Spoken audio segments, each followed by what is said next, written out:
Child conservation foundation की 14वीं webinar में जुड़े सभी साथियों का मैं डॉक्टर कृपा शंकर चौबे, सचिव सीसीएफ फाउंडेशन, स्वागत करता हूं।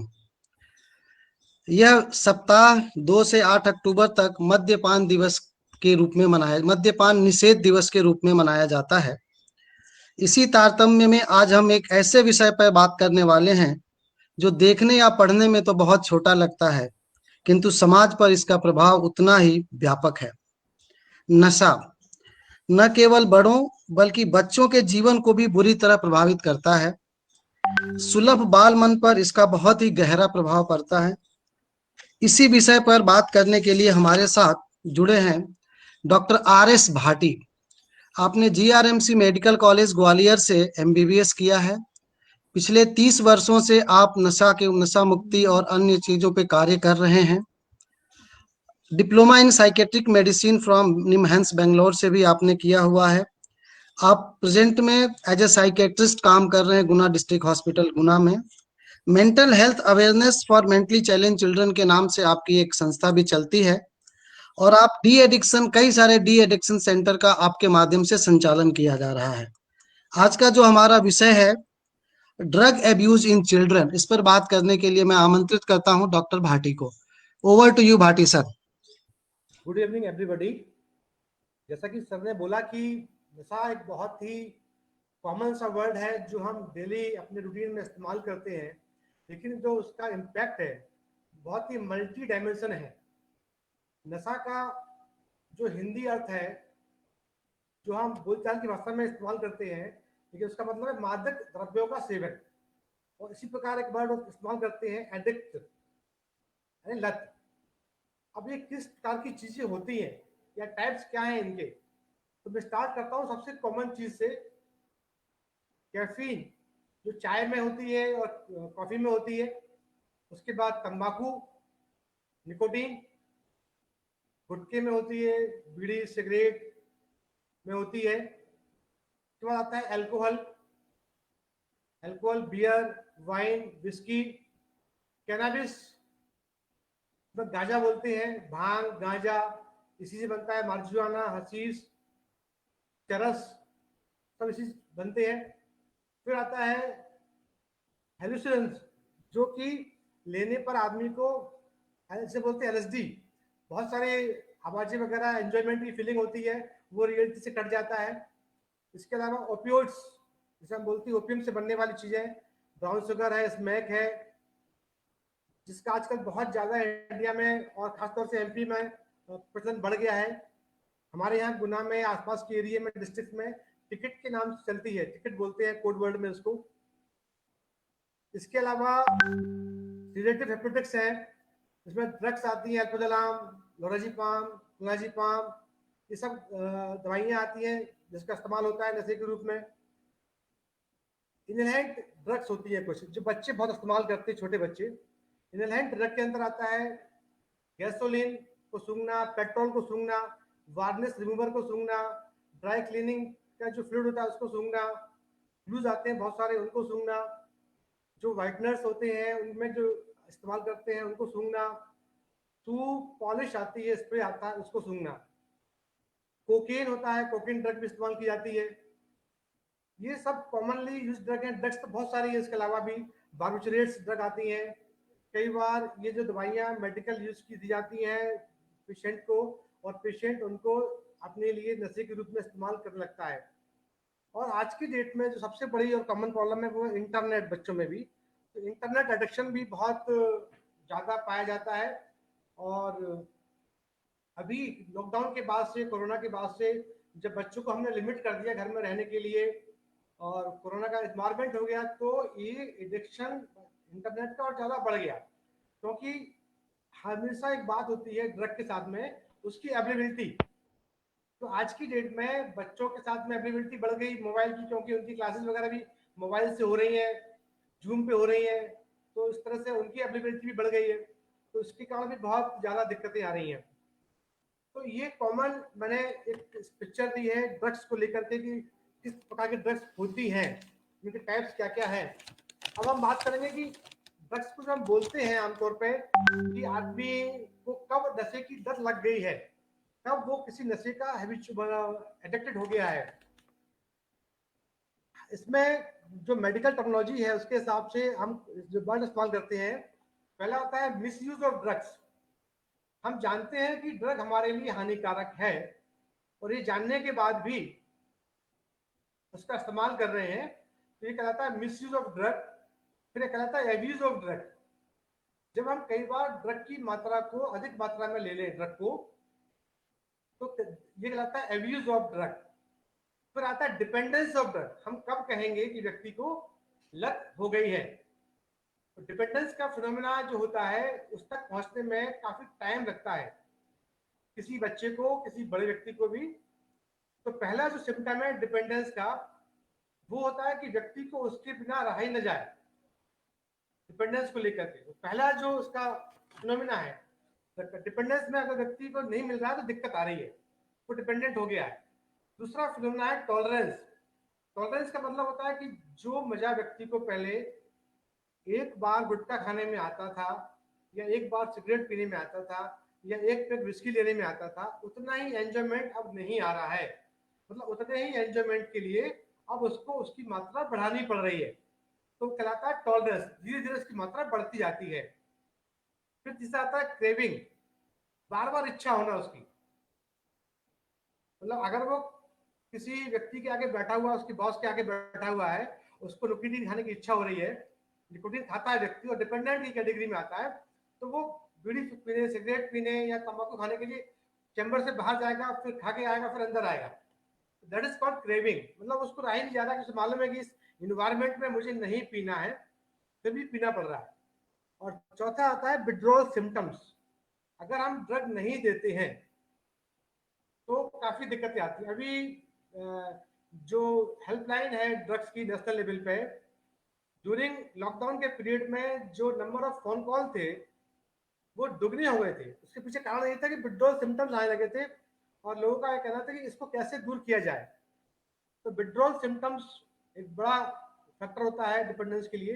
तो ये चार अगर किसी व्यक्ति में सिम्टम है, डिपेंडेंस, टॉलरेंस, क्रेविंग और विड्रॉल, तो हम कहेंगे कि व्यक्ति डिपेंडेंट हो गया है। और व्यक्ति का फिर इलाज अलग प्रकार से स्टार्ट होता है डिपेंडेंस की कैटेगरी में आने के बाद। हम बात करेंगे मुख्य रूप से बच्चों के ऊपर।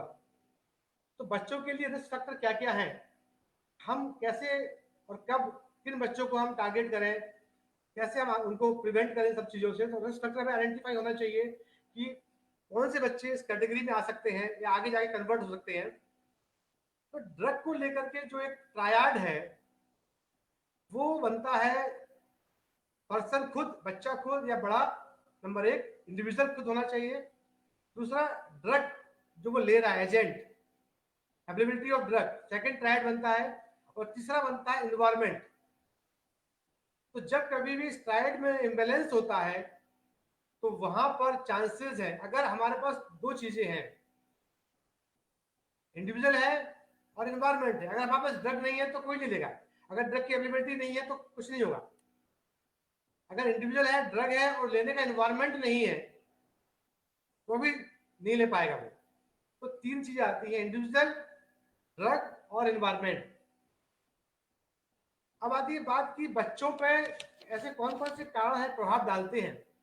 तो जो स्टडीज हुई है, साइंटिफिक स्टडीज में पाया गया है कि मैक्सिमम बच्चों पे जो वो पहली बार लेते हैं या फर्स्ट लेने का जो इन्फ्लुएंस है, चाहे वो गुटखे के रूप में हो, क्योंकि अक्सर स्टार्टिंग जो होती है बच्चों की मोस्ट ऑफ द टाइम वो होती है गुटखे के साथ में, जो आजकल फ्रीली अवेलेबल है, या फिर स्मोकिंग के साथ में।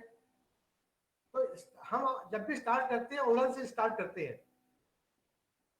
तो पहला जो प्रभाव बच्चे पे आता है वो आता है फैमिली के अंदर से। कोई ना कोई मेंबर फैमिली का जो मुख्य करता रहता है वो किसी ना किसी प्रकार के नशे में है, चाहे वो बीड़ी पीता हो, चाहे वो तंबाकू लेता हो, और चाहे वो एल्कोहल लेता हो। हमारे यहाँ कुछ चीजों को लेकर बहुत सामाजिक मान्यता भी है। जैसे अगर व्यक्ति निकोटीन ले रहा है, चाहे वो बीड़ी के रूप में ले रहा है, चाहे वो गुटखे के रूप में ले रहा है, चाहे वो सिगरेट के रूप में ले रहा है, तो हम उसको मानते ही नहीं है कि वो नशा है। हम उसको बोलते हैं कि नहीं कोई बात नहीं, तो सब लोग लेते हैं, मैं भी ले रहा हूँ। तो सोशल लेवल पे भी उसका बायकॉट या उसको लेके बहुत ज्यादा नेगेटिविटी नहीं है, वो एक तरह से उसको सोशल एक्सेप्टेंस है। इवन कई लेवल पे, कई लेवल पे जाकर के अल्कोहल को भी सोशली एक्सेप्ट कर लिया गया है। और जैसे आजकल हम देख रहे हैं हमारे यहाँ की जो फिल्म इंडस्ट्री है बॉम्बे की, वहां भी ये कहा जाता है कि ड्रग तो बहुत कॉमन चीज है, हर कोई लेता है, मतलब एक प्रकार का एक्सेप्टेंस देने की कोशिश की जा रही है कि ये कोई बड़ी बात नहीं है, सब लोग लेते हैं। तो ऐसी कंडीशन में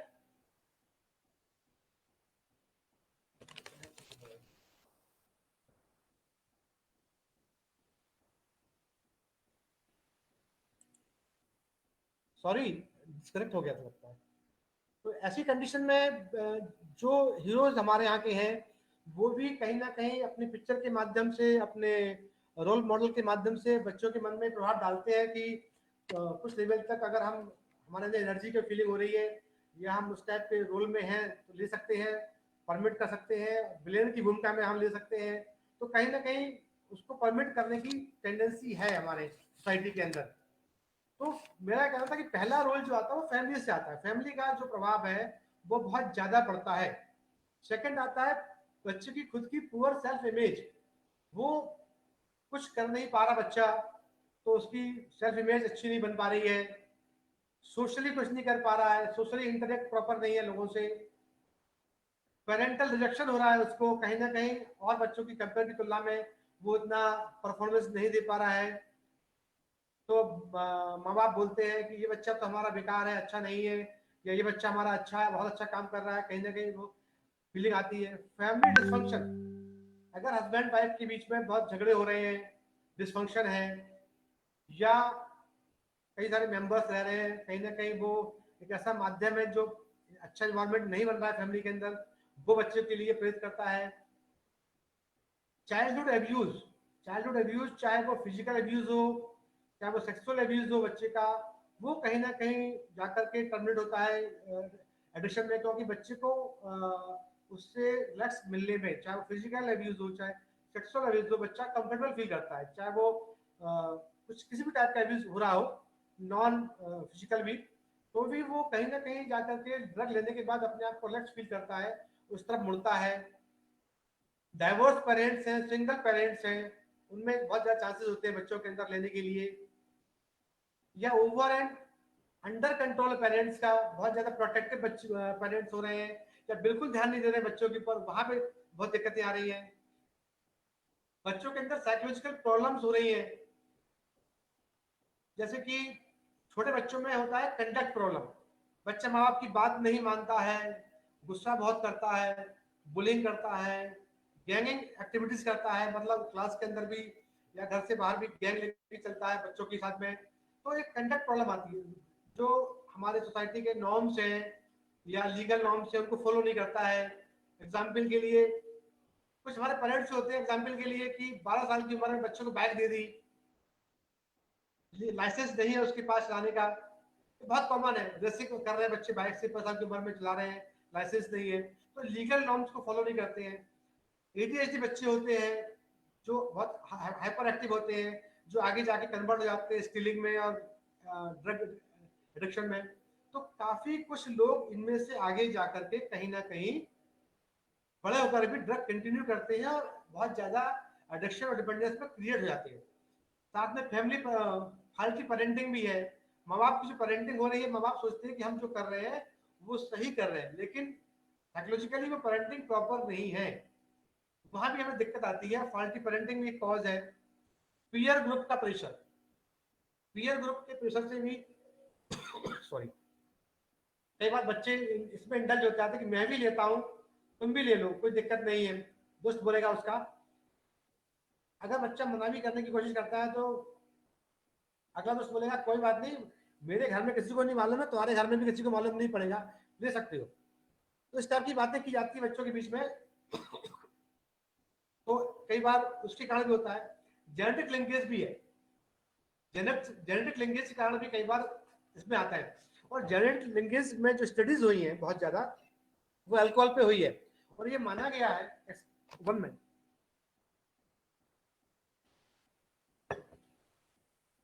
ये माना गया है कि अगर बोथ पेरेंट्स, फादर और मदर, दोनों ही अल्कोहल लेते हैं तो बहुत चांसेस है बच्चों में एडिक्शन के, मेल फीमेल दोनों में। और खासतौर से अगर मेल ज्यादा ले रहे हैं तो मेल बच्चों में ज्यादा चांसेस है लेने के लिए, जनरल स्टडीज हैं इसके लिए भी। सेक्स है, आमतौर पर देखा गया है कि सेक्स रेशियो में मेल ज्यादा लेते हैं, फीमेल्स कम लेती हैं। बट आज की डेट में ये रेशियो बढ़ रहा है फीमेल के अंदर भी।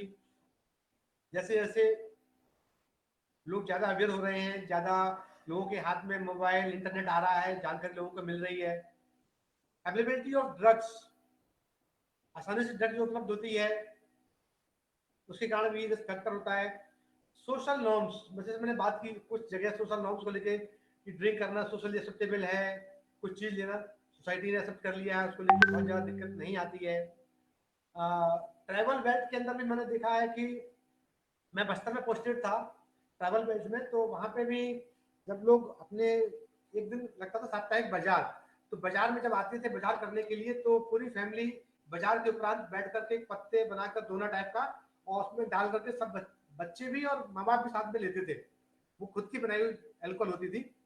तो ये सोसाइटी में कई जगह एक्सेप्टेबल चीजें होती है, नॉर्म्स होते हैं, तो वहां पे दिक्कतें आती हैं।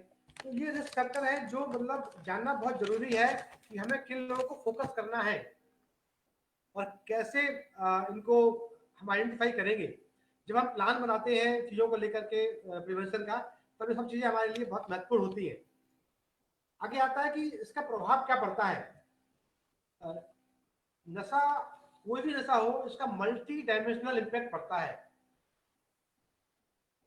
मल्टी डायमेंशनल का मतलब बहुत सारे तरीके से ये आदमी की व्यक्तिगत, पारिवारिक और सामाजिक रूप से क्षति करता है। अगर मैं स्टार्ट करूं पहली चीज से, तो मेडिकल प्रॉब्लम्स। कोई भी नशा जो हम लेते हैं वो हमारे बॉडी के मल्टीपल ऑर्गन्स को अफेक्ट करता है। अगर हम तंबाकू लेते हैं तो हमें मुंह का ओरल कैंसर, अगर हम सिगरेट पीते हैं तो लंग का कैंसर, अगर हम इनहेल कर रहे हैं उससे ब्रेन डैमेज होता है हमारा, अगर हम क्या बोलते हैं अल्कोहल ले रहे हैं तो हमारा लंग डैमेज होता है, लिवर डैमेज होता है, साथ में जीआईटी डैमेज होती है। तो ऐसा कोई नशा नहीं है जो बॉडी को डैमेज ना करता हो और उसके कारण जो कॉस्ट आती है।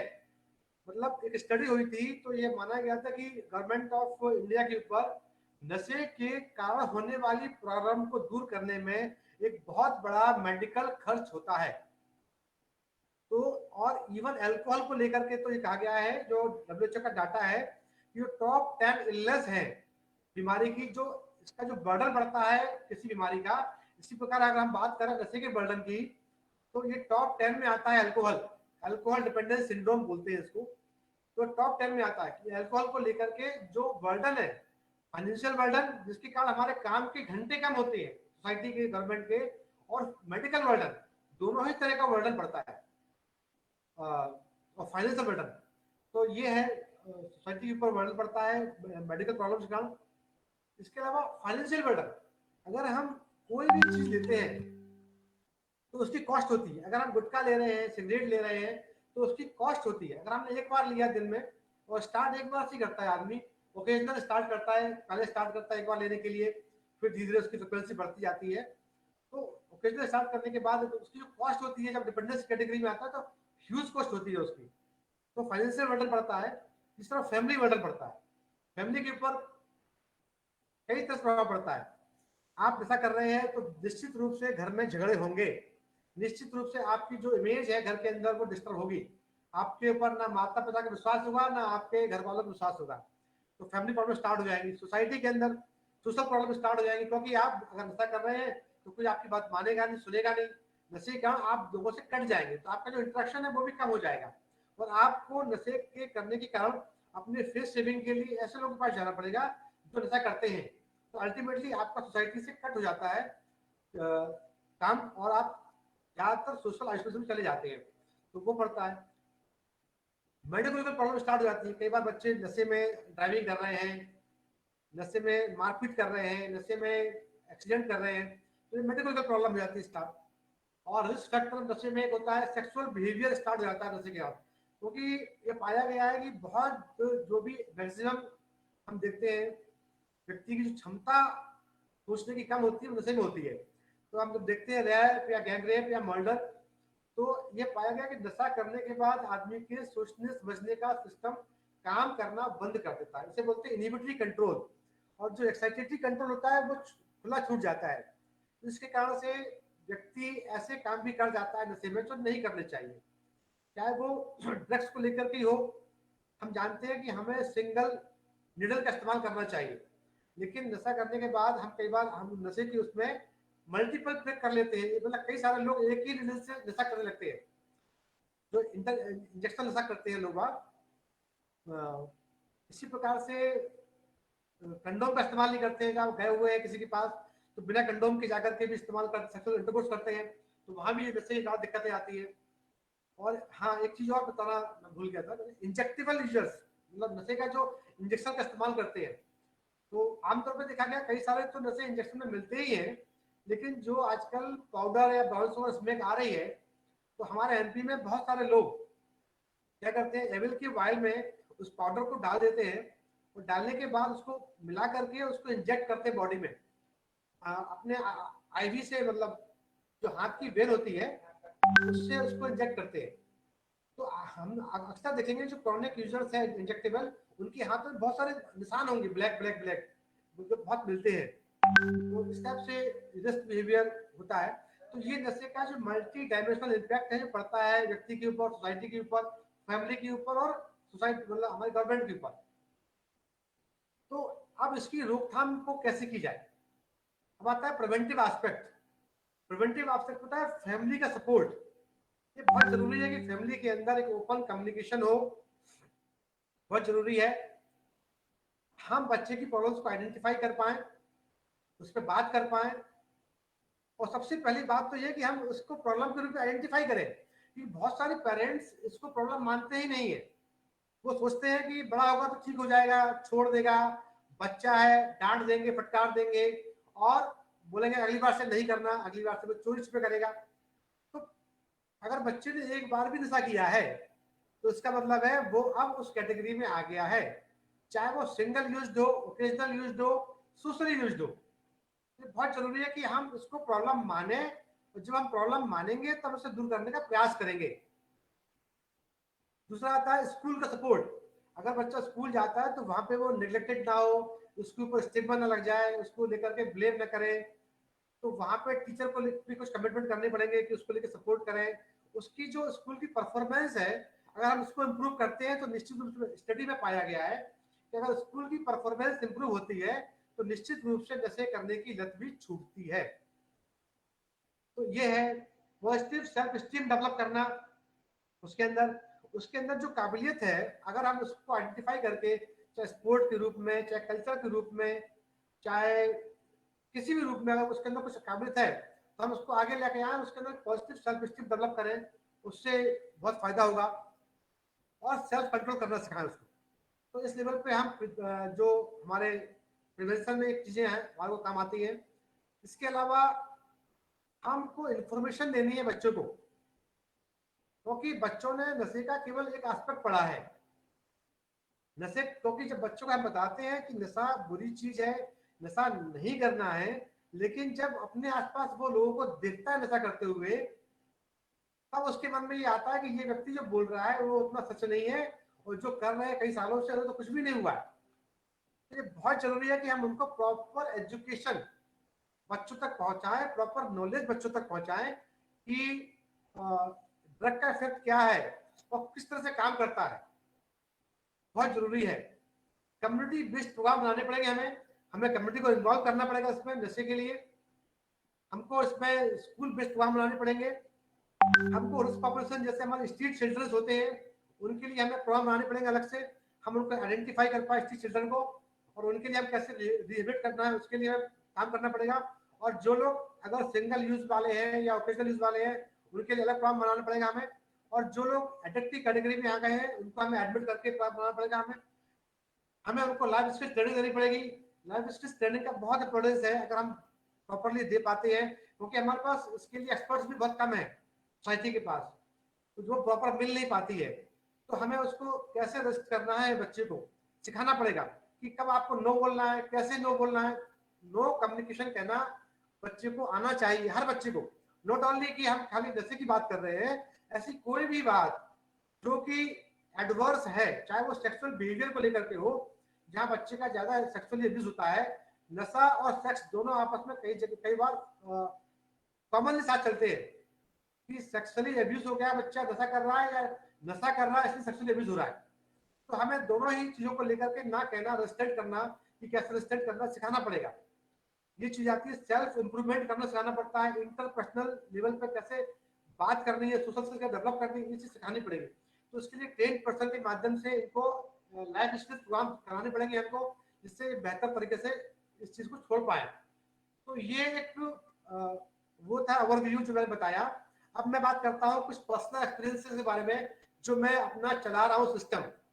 तो जहाँ मैं बात कर रहा हूँ वो भी एक डी एडिक्शन सेंटर है जहाँ मैं बैठा हुआ हूँ और उसको मैं रन करता हूँ। तो मुझे बहुत सारी प्रॉब्लम्स आती हैं, और किस टाइप की प्रॉब्लम्स आती है वो शेयर करना चाहता हूँ मैं आप लोगों से भी। कि पहली बात तो मेरे पास बच्चे भी आते हैं, जैसे कि अभी रिसेंटली मेरे पास एक बच्चा आया जो इंटरनेट को लेकर प्रॉब्लम में था, फैमिली बहुत ज्यादा, मतलब वो 10-10 घंटे 12-12 घंटे मोबाइल देख रहे हैं और पढ़ाई की तरफ कोई उनका मूड नहीं है। उनका क्या बोलते हैं, लोगों से बात करने का मूड नहीं है, माँ बाप से बात करने का मूड नहीं है। अगर मोबाइल चलाने की कोशिश की जाती है, बच्चे की उम्र थी 12 साल मात्र। तो ये प्रॉब्लम बहुत कॉमन है। और फैमिली को जब हम बात करते हैं, काउंसलिंग करते हैं और उसको समझाने की बात करते हैं कि इसमें रिस्क कितनी है आगे जाकर के, तो दैट टाइम जब हम बात कर रहे हैं उसको गंभीरता को लेने के पक्ष में होते ही नहीं है। उनको लगता है कि डॉक्टर साहब प्रॉब्लम को ज्यादा गंभीर रूप में समझाने की कोशिश कर रहे हैं। क्योंकि हम लोगों ने ऐसे पेशेंट देखे होते हैं कि उनका आगे जाकर के किस टाइप की लैंड अप होंगे, कहाँ जाकर लैंड अप होंगे, लेकिन वो चीज उनको समझ में नहीं आती है। या कभी किसी बच्चे ने 2-4 बार सिगरेट पिया, पेरेंट्स लेके आए हमारे पास और हमने उनसे बताया कि क्या क्या करना पड़ेगा, तो वो भी मानने को तैयार नहीं होते कि ये प्रॉब्लम इतनी क्रोनिक हो जाएगी बच्चा छोड़ देगा। लेकिन मेरा उनसे कहना होता है कि बच्चा छोड़ देगा ये बात अलग है, लेकिन आपको ऑब्जर्व तो करना पड़ेगा। कई बार हम बोलते हैं कि आप बच्चों को रैंडम बैग चेक कीजिए, बच्चा कहाँ जा रहा है वो चेक कीजिए, बच्चा किसके साथ जा रहा है वो चेक कीजिए, बच्चा कोचिंग के नाम पर कहीं और तो नहीं जा रहा है, बच्चा स्कूल के नाम पर कहीं और तो नहीं जा रहा है, बच्चे की जेब चेक कीजिए, बच्चों को पैसा अगर आप दे रहे हैं तो पैसा कहाँ खर्च हो रहा है वो चेक कीजिए। तो ऐसी छोटी बातें, बहुत सारी बातें ऐसी हैं जो आप चेक करके पता कर सकते हैं कि उनका बच्चा बच्चा जब आ रहा है, घर में घुस रहा है, तो उसकी आंखें कैसी है, उसका बिहेवियर कैसा है, वो अपने आप को आइसोलेट तो नहीं कर रहा घर के अंदर से, लोगों से बातचीत कर रहा है कि नहीं कर रहा, उसका बिहेवियर तो चेंज नहीं हुआ है। तो मैंने अक्सर देखा है कि हमारे पास फॉलोअप नहीं आता है। तो बच्चे आते भी हैं, पेरेंट्स आते भी हैं, तो फॉलोअप जो हम चाहते हैं कि रेगुलर फॉलोअप आने के लिए, वो फॉलोअप हमें नहीं मिलता है। वो फॉलोअप बहुत ही regular, once in year, twice in year type का फॉलोअप होता है। तो फॉलोअप को लेकर के पहला तो आइडेंटिफिकेशन की प्रॉब्लम आती है, वो आइडेंटिफाई नहीं करते प्रॉब्लम को। सेकंड, फॉलोअप की प्रॉब्लम आती है, वो फॉलोअप क्या होता है। इसके अलावा घर वाले जब मेरे पास आते हैं जो एडिक्ट हो गए हैं, डिपेंडेंस हो गए, क्योंकि मेरे यहाँ एक ही बच्चा आया अभी तक, इसमें 17 ईयर्स का बच्चा था, स्मैक का पेशेंट था, और वो खुद स्मैक पीता था, साथ में स्मैक सेल भी करता था, वो खुद ड्रग पेडलर भी था। तो उसके लिए कई जगह से मेरे पास इंसिस्ट किया गया कि इस बच्चे को एडमिट करना है। तो मैंने इस बच्चे को एडमिट किया, और एडमिट करने के बाद यहाँ से वो ठीक होके गया, लेकिन उसके बाद भी फॉलोअप उसका नहीं हुआ, प्रॉपर फॉलोअप। तो फॉलोअप की दिक्कत तो आती है। और क्या बोलते हैं, बड़े बड़े लोगों में दिक्कत क्या आती है, घर वाले सोचते हैं कि हम लोग सब कुछ कर चुके, हम लोगों ने हर तरह से बच्चों को छुड़ाने का प्रयास किया, लेकिन उसने छोड़ा नहीं है। तो ये सोचते हैं कि अब डॉक्टर साहब क्या कर लेंगे इसमें एक्स्ट्रा। तो ये जो एक सोच आती है घर वालों की कि मतलब अब ये छोड़ेगा नहीं, बहुत मुश्किल छुड़ाना, हम सब प्रयास कर चुके हैं, उसको मार चुके, पीट चुके, बोल चुके, इसका पैसा बंद कर दिया, इसे घर से भगा दिया या कहीं और भेज दिया, तो बहुत सारे ऑप्शन देते हैं वो, और उसके बाद हमारे पास आती है। तो ये जो मॉडल है कि मेडिकल मॉडल बीमारी का, कि आपकी जो बीमारी है ये मतलब नशा एक बीमारी है, नशा एक मेडिकल प्रॉब्लम है, इसको इस रूप में आइडेंटिफाई नहीं करते। जैसे कि एक टीबी की बीमारी है, एक एचआईवी एड्स की बीमारी है, इसमें लंबा कोर्स चल रहा है। तो इसी प्रकार नशे की बीमारी को भी लेकर के ये लोग एक मेडिकल मॉडल के रूप में नहीं आते, उसको एक बीमारी नहीं मानते। तीसरी प्रॉब्लम आती है कि अगर हमने उसको एडमिट कर लिया एक बार, तो दोबारा चला गया, फिर दोबारा पीने लगा, फॉलोअप पे आया नहीं, तो दोबारा आएंगे हमारे पास और बोलेंगे कि साहब पहले पिछली बार तो एडमिट किया था, कुछ नहीं होगा एडमिट करने से भी। तो या हमने कहीं और एडमिट किया है, वहां भी कुछ नहीं हुआ, पीने लगा। तो नशा छोड़ने में एक लंबा टाइम लगता है। और एक बात और भी है कि बहुत सारी स्टडीज हुई है इसके ऊपर कि किसी बीमारी का इलाज करना आसान काम है, लेकिन हमारे पूरे प्रयास के बाद भी, मतलब आपने उसको एडमिट किया, भर्ती किया, आपका उसका इलाज किया, आपने उसका फॉलोअप किया, आपने उसका रेगुलर बिहेवियर मैनेजमेंट किया, उसके बाद भी इंडिया के अंदर 60 to 70% लोग ही नशा छोड़ पाते हैं। क्योंकि हमारे यहाँ पे सोसाइटी में जो चेंज होने चाहिए या सोशल वर्कर लेवल पे जो चेंज होने चाहिए, हमारे पास उनकी कमी है। क्योंकि हम जो मॉडिफिकेशन है सोसाइटी के अंदर या सोशल वर्कर का जो रोल होता है जाकर के जगह पे चेंज करना माहौल को या इंटरवेंशन करना, वो नहीं हो पाता है। तो पूरे प्रयास के बाद भी जैसे हमने प्रयास कर रहे हैं, लेकिन वो जाके उसी माहौल में जाता है। तो एक बात और भी है, क्योंकि जो नशे के लोग हैं, जैसे अगर हम बात करें ब्राउन स्मोक या शुगर की, तो एक बहुत बड़ा मार्केट है, ये अरबों खरबों का मार्केट है एक डिस्ट्रिक्ट के लेवल पे। अगर मैं बात करूं गुना डिस्ट्रिक्ट की, तो यहाँ अरबों खरबों का व्यापार होता है। तो जो चेन सिस्टम चलती है, उनको ये कहा जाता है कि अगर आप एक बच्चे को स्नैक दे रहे हैं, तो बच्चा जब एडिक्ट हो जाएगा तो उससे बोलेंगे कि आप अपना अलग ग्राहक बनाओ, नया ग्राहक बनाओगे तो आपका डोज फ्री हो जाएगा। तो ये चेन सिस्टम चलता है। इससे क्या है कि वो पीता भी है और अपने दोस्तों को पिलाता भी है। तो अक्सर देखा गया है कि नशा पिलाने वाला या इंट्रोड्यूस करने वाला अपना खुद का दोस्त ही होता है उसका, जो उसको इंट्रोड्यूस कराता है, जो उसका अच्छा दोस्त होता है। तो ऐसी कंडीशन में क्या होता है कि जो व्यक्ति होता है जो नशा कर रहा है और जो छोड़ के गया है, उसी इन्वायरमेंट में जो व्यक्ति कर रहा है उसको पिलाने की कोशिश करेगा, बोलेगा ये मेरा कस्टमर है, ये मेरा ग्राहक है, इससे मुझे पैसे मिलेंगे। तो ऐसी कंडीशन में वो व्यक्ति उसको नशे के लिए फिर से दोबारा से प्रेशर डालेगा उसके ऊपर। तो ये कारण होते हैं। हमारे एनजीओ में प्रॉब्लम और भी आती है हमारी संस्था में कि फंड नहीं है, मनी की प्रॉब्लम है। क्योंकि ज्यादातर जो वो चल रहे हैं नशा मुक्ति केंद्र, वहाँ पे प्रॉपर स्टाफ नहीं है। प्रॉपर स्टाफ का मतलब होता है कि आपके पास साइकेट्रिक सोशल वर्कर हो, आपके पास साइकोलॉजिस्ट हो, आपके पास बिहेवियर मॉडिफिकेशन के लिए टेक्निक करने के लिए मशीनें हो, चाहे वो बायो फीडबैक हो, चाहे वो मल्टीपल बिहेवियर थेरेपी की मशीन हो, जिससे हम चीज़ों का इलाज करते हैं। मैं इस टॉपिक पर ज़्यादा नहीं गया हूँ इंटरवेंशन पे, टाइम की लिमिट को लेकर के। तो इस बहुत सारी ऐसी चीज़ें हैं जहाँ पर हम इन चीज़ों का इस्तेमाल करते हैं, जिसमें मशीन के माध्यम से उसको हम क्या करते हैं, एल्कोहल सुंघाते हैं। एल्कोहल सुंघाने के बाद उसको हम लोकल उसको बॉडी में थोड़ा सा करंट देते हैं और ब्रेन पे डालते हैं इफेक्ट कि ये जो इफेक्ट जा रहा है, ये इसको आप नेगेटिव फील करें। आपका जो ब्रेन है किसी नशे को लेकर रिवार्ड सिस्टम की फीलिंग करता है। जो ब्रेन में जो काम करता है कोई भी नशा, वो साइंटिफिकली जब कोई केमिकल ब्रेन में जाता है तो वहां पे उसको एंजॉयमेंट की फीलिंग आती है, रिवार्ड की फीलिंग आती है। इसलिए दोबारा से जब वो नहीं मिलता है तो उसे क्रेविंग होती है, दोबारा उसे खोजता है। तो हम उसके जो रिवार्ड सिस्टम को पनिशमेंट सिस्टम में कन्वर्ट करने की कोशिश करते हैं। तो जब उसको सुंघाएंगे एल्कोहल को, तो उसका ब्रेन फिर से रिवार्ड सिस्टम में जाएगा सूंघते ही। और जैसे ही वो जाता है तो हम उसे करंट देते हैं, और करंट से ब्रेन पे जाता है कि नहीं ये चीज़ खराब है, ये चीज़ हमें नहीं लेनी है। तो कंटिन्यूस प्रोसेस के बाद इस तरह से हम उसके दिमाग से नशे के प्रभाव को कम करते हैं। बहुत सारी ऐसी मेडिसिन भी आ गई है जिनके माध्यम से हम उसकी क्रेविंग को कम कर सकते हैं, जिसके माध्यम से हम उसके नशे को दूर कर सकते हैं। तो इस ट्रीटमेंट वाले पार्ट पे ज़्यादा फोकस नहीं किया है मैंने। तो ये प्रॉब्लम मनी की भी है, क्योंकि जो गवर्नमेंट के जो सेंटर्स चल रहे हैं, सब केंद्र चल रहे हैं गवर्नमेंट के, वहाँ पे जो साइकिलिस्ट होने चाहिए, जो स्टाफ होना चाहिए ट्रेंड, जो मशीनें होनी चाहिए, वो नहीं है। तो हमारे साथ में क्या है कि हमारा जो संस्था है वो नॉन फंडिंग है, गवर्नमेंट फंड नहीं लेती है। इस कारण से वहाँ जो खर्चा आता है वो ज़्यादा आता है। तो मनी एक प्रॉब्लम आती है इलाज के लिए, क्योंकि बहुत लंबा इलाज चलता है इसमें। ये प्रॉब्लम हम देखते हैं। यहाँ से जाने के बाद जब बच्चा 2 महीने एडमिट रहा, 3 महीने एडमिट रहा, तो जब वो जाता है फील्ड में या फैमिली में, तो घर वाले को हम बुला के जो काउंसलिंग देते हैं, फैमिली काउंसलिंग, उस लेवल पे जो चेंज आना चाहिए, घर वाले भी अपने आप को चेंज नहीं करते, उनके अंदर भी उसकी इमेज वही रहती है। तो वो एक प्रॉब्लम आती है, चेंज इमेज नहीं होती घर वालों की ट्रीटमेंट के बाद भी। और जब बच्चा वहाँ जा रहा है तो वो जो इन्वायरमेंट है, उस इन्वायरमेंट में जो काम होना चाहिए वो काम भी हम नहीं करा पाते, क्योंकि हमारे पास उसके लेवल पे हेल्थ पर्सनल नहीं है। हम जाकर के वहाँ उसको चेक करें एवरी वीक या एवरी 15 डेज एवरी मंथ कि वो ले रहा है कि नहीं ले रहा, तो वो चीज़ें हमारे पास नहीं हो पाती। तो इस तरह से ये मेरा पर्सनल एक्सपीरियंसेस है जो मैंने शेयर किया आपसे कि चलाने में दिक्कतें आती हैं।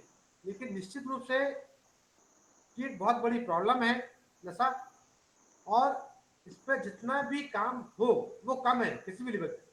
और अगर हम जो हमारा टिप ऑफ आइसबर्ग है बच्चों को लेकर हम बात कर रहे हैं, क्योंकि हमारा जो काम होना चाहिए ट्रीटमेंट पार्ट पे कम, क्योंकि ट्रीटमेंट में तो आदमी डिपेंडेंसी कैटेगरी में आ चुका है, वो तो ठीक है ट्रीटमेंट में जाएगा, लेकिन एक बहुत बड़ा जो ग्रुप है वो अभी भी नशा नहीं कर रहा है, जो कन्वर्ट हो सकता है नशे में। तो हमारा मेन फोकस होना चाहिए कि हम उन लोगों को रोक पाए, उन लोगों को रोक पाए जो नशा की कैटेगरी में जा सकते हैं। तो हमारा प्रिवेंटिव एस्पेक्ट बहुत बड़ा रोल अदा करता है इस जगह पे, हम उनको रोक पाए। तो प्रिवेंटिव एस्पेक्ट ज्यादा करना है हमें, चाहे वो स्कूलों के माध्यम से हो, कम्युनिटी के माध्यम से हो, गवर्नमेंट लेवल पे हो, या किसी भी लेवल पे। तो ये मेरा जो विजन था, जो मेरी चीजें थी जो मैंने शेयर की है। अगर किसी को भी कोई क्वेश्चन है वो पूछ सकता जी है मुझसे। जी जी डॉक्टर साहब धन्यवाद।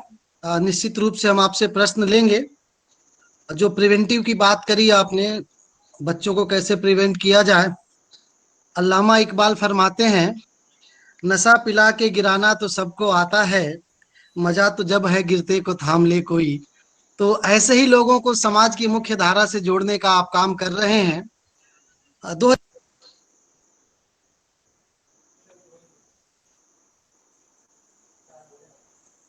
हेलो,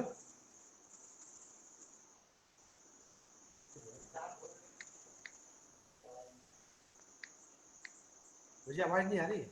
डॉक्टर चौबे, आपकी आवाज नहीं आ पा रही है। जी हेलो, अब आ रही है क्या? जी आ रही है। जी, तो जो आपने बात कही डॉक्टर साहब प्रिवेंटिव मेडिसिन की, तो वही एक माध्यम है जिससे कि हम बच्चों को समाज की मुख्य धारा से जोड़ सकते हैं। तो अल्लामा इकबाल का जो मैं एक शेर कह रहा था कि नशा पिला के गिराना तो सबको आता है, मजा तो तब है कि गिरते को थाम ले कोई। तो ये एक अच्छा काम कर रहे हैं डॉक्टर साहब, जो बच्चों को समाज की मुख्य धारा से जोड़ने का काम कर रहे हैं। 2014 में एम्स ने एक स्टडी किया था देश के लगभग 4000 बच्चों के ऊपर, जिसमें 83% बच्चे ने बचपन में तंबाकू का सेवन किया था।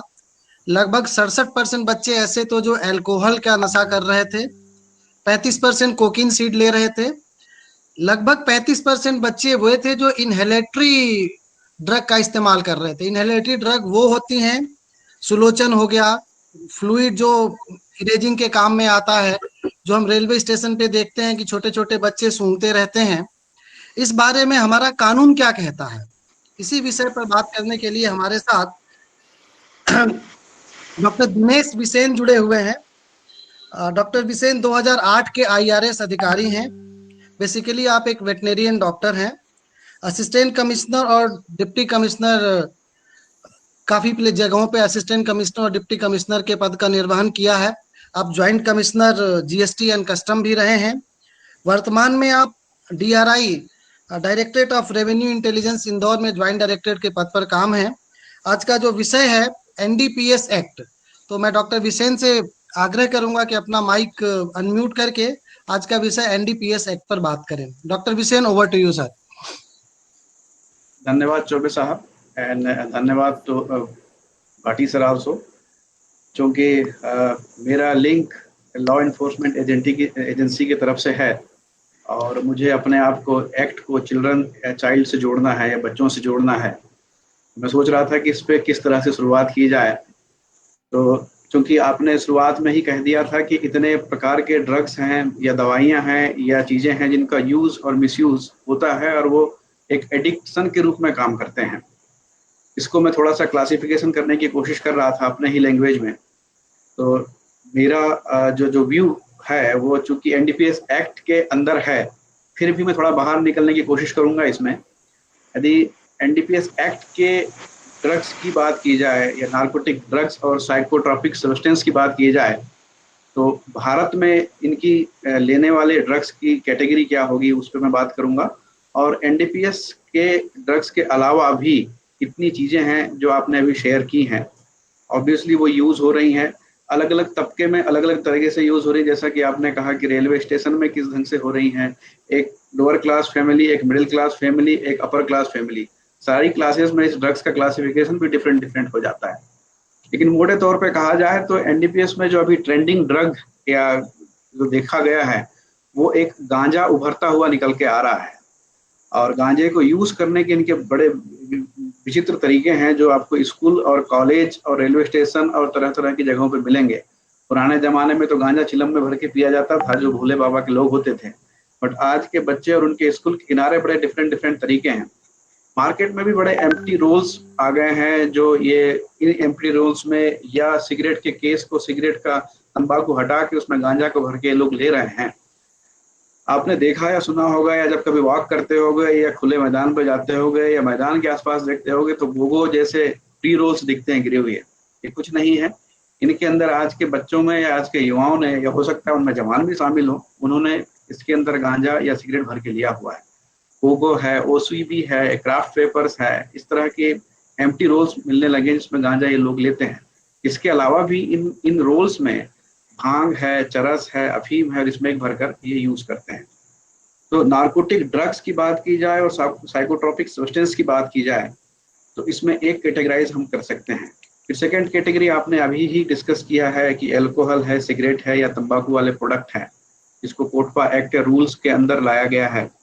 और इसके अलावा भी जो कहा जाए आपके जितने अल्कोहल वाली चीजें या तंबाकू वाली चीजें हैं, अब इनकी एजेंसी की बात किया जाए तो जैसे एनडीपीएस एक्ट की बात करें तो इनको कैच करने के लिए एनडीपीएस के ड्रग्स को सेंट्रल गवर्नमेंट और स्टेट गवर्नमेंट की बहुत सारी एजेंसियां इस पे काम कर रही है।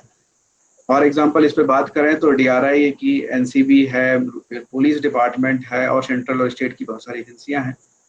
एल्कोहल, सिगरेट्स और टोबैको वाले प्रोडक्ट्स में स्टेट एक्साइज और पुलिस जैसी एजेंसियां काम करती हैं।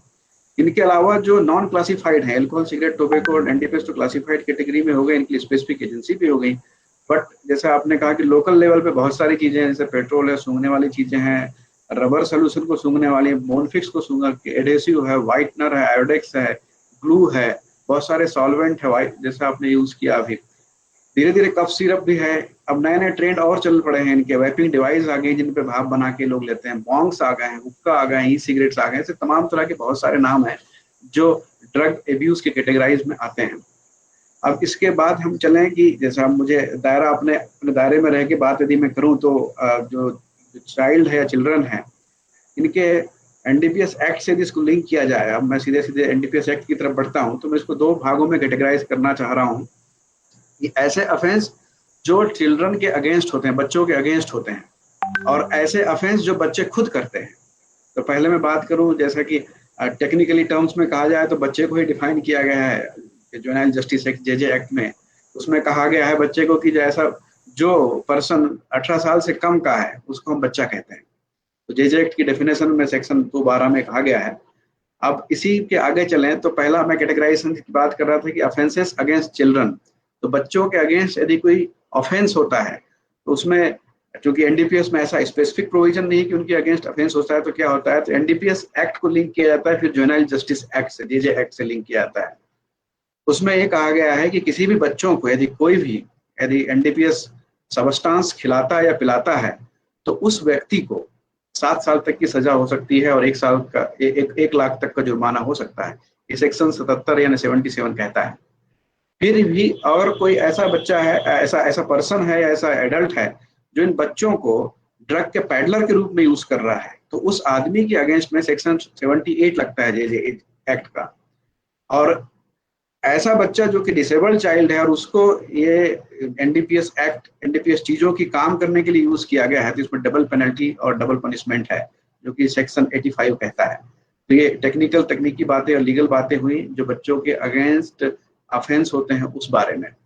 और अगर सिर्फ टू द पॉइंट चले एनडीपीएस एक्ट में ही, एनडीपीएस एक्ट का एक सेक्शन है जिसमें 32B में कहा गया, 32B में यदि मान लो किसी बच्चे को इस ढंग से यूज किया गया है किसी के द्वारा तो उस आदमी को जो पेनल्टी कोर्ट देगी वो बहुत पेनल्टी को बढ़ा के दे सकती है क्योंकि उसने मासूम बच्चों को एनडीपीएस की ड्रग्स की पैडलिंग के लिए पैडलर्स के रूप में यूज किया है या जबरदस्ती नशा कराया है या खिलाया है। तो ये बात होती है बच्चों के टर्म्स में। अब बात करते हैं, ये तो बात थी कि बच्चों को ऑफेंस के रूप में यूज किया गया। अब खुद ही बच्चे जो 18 साल तक के बच्चे जो ऑफेंस करते हैं उनके लिए लॉ कहता है, हम जैसे डिस्कस कर रहे थे कि भाई इस वर्ड को कहा जाता है child in conflict with law. जिसको कि जेजे एक्ट में डिफाइन किया गया है। तो ऐसे बच्चे जो खुद क्राइम कमिट करते हैं, क्योंकि बच्चों को संभालने वाली और संस्थाएं बहुत सारी हैं, लेकिन ऐसे बच्चे हैं जो कई सारे सर्कमस्टेंसेस होते हैं सोशल कल्चरल, जिसके कारण वो क्राइम में जुड़ जाते हैं। क्योंकि क्राइम में जुड़ने के बाद अगर लीगल पार्लेंस में देखा जाए तो उनके लिए भी सजा का प्रावधान है, ऑल्दो सजा कम होती है बट प्रावधान ऐसा है। तो हम उसके प्रावधान की बात करते हैं। क्योंकि आईपीसी का यदि हम सेक्शन 82 पढ़ें तो उसमें जरूर कहा गया है कि 7 साल तक के बच्चे नाबालिग हैं और इसमें कोई भी सजा नहीं हो सकती, एनडीपीएस एक्ट हो या कोई भी स्पेशल या जनरल एक्ट हो। लेकिन यदि हम 7 साल से ऊपर 18 साल तक के बच्चे की बात कहा जाए तो उसको जेजे एक्ट के ही तहत यदि उसको डिफाइन किया जाए तो उसको हीनियस ऑफेंस कहा जाता है। और इसमें एनडीपीएस एक्ट में इनकी भी सजा है, जो कि उसमें 7 साल तक की उनको कैद हो सकती है हीनियस ऑफेंस में। तो ये हुई जो ऑफेंस चाइल्ड के द्वारा या चिल्ड्रन के द्वारा हुआ जाता है, जिनको समाज तैयार कर देता है कि ऑफेंस करने लगे, ऐसे एनवायरमेंट तैयार हो जाते हैं। तो अब ऑफेंस जो चाइल्ड करता है तो उनके लिए उनके कानूनी या तकनीकी या लीगल तरीके डिफरेंट होते हैं। जो आप लोग लीगल उससे जुड़े हुए हैं तो जरूर जानते हैं इस चीज़ों को कि जुवेनाइल जस्टिस बोर्ड होता है जुवेनाइल जस्टिस एक्ट के सेक्शन 15 में, और उसका ट्रायल जो है चिल्ड्रन कोर्ट में चलता है। और उसमें ये बात एनडीपीएस एक्ट की बात करें तो एनडीपीएस एक्ट में ऐसे बच्चों के लिए मैक्सिमम सजा 10 से 20 साल तक की हो सकती है। ऑल्दो जुवेनाइल जस्टिस एक्ट की बात करेंगे तो ये सजा 7 साल होती है, लेकिन इस एनडीपीएस एक्ट थोड़ा सा स्ट्रिंजेंट एक्ट है और ऐसे बच्चों की सजा मैक्सिमम 20 साल तक की हो सकती है। वो डिपेंड करता है कि सर्कमस्टेंसेस और उनका क्राइम और उनका इन्वॉल्वमेंट कितना है और किस ढंग से है। लेकिन फिर भी सेक्शन 33 होता है एनडीपीएस एक्ट का, जिसमें ये कहा गया है कि जब बच्चों को सजा दी जाए तो इस चीज़ों का ध्यान रखा जाए जो कि आपका सीआरपीसी और प्रोबेशन वाला मामला होता है, जिसमें कि उनकी सजा को कम किया जा सकता है। ऐसे बच्चे जो 18 साल से कम है तो उनकी सजा को कम करने का प्रावधान भी एनडीपीएस में है, उनके बच्चे होते हुए देखते हुए। अब यदि हम दोनों एक्ट को पढ़ें, एनडीपीएस एक्ट को और जेजे एक्ट को, तो जेजे एक्ट में मैंने जैसा पहले भी कहा था कि कोई एडल्ट क्राइम करता है, बच्चों को इन्वॉल्व करता है ऐसे गलत काम करने के लिए, तो उसके लिए सजा 77 और 78 और 85 की सेक्शंस में सिर्फ 7 साल की है या डबल की है। लेकिन एनडीपीएस में सजा ये बच्चों के लिए 20 साल तक की है। तो दोनों इनकंसिस्टेंसी देखा जाए तो दोनों एक्ट के बीच में है।